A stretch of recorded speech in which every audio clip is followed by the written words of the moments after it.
তোমার ভাল লাগে না কোরআন পড়া, ভাল লাগে না তেলাওয়াত, সেই তেলাওয়াত শোনাই দিল তোমারে।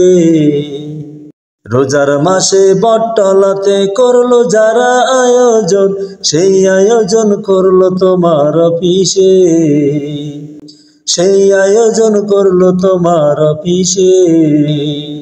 গায়ের জোরে পদের ভারে করলা আকাম জীবন ভর, নাস্তিকতার ছায়া তলে দেখাইছিলা কত ডর।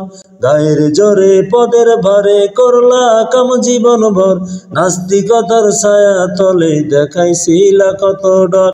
এখন কত সুন্দর দৃশ্য দেখলাম আহারে, সেই আয়োজন করলো তোমার অফিসে। তোমার ভাল লাগে না কোরআন পড়া, ভাল লাগে না তেলাওয়াত, সেই তেলাওয়াত শোনাই দিল তোমারে।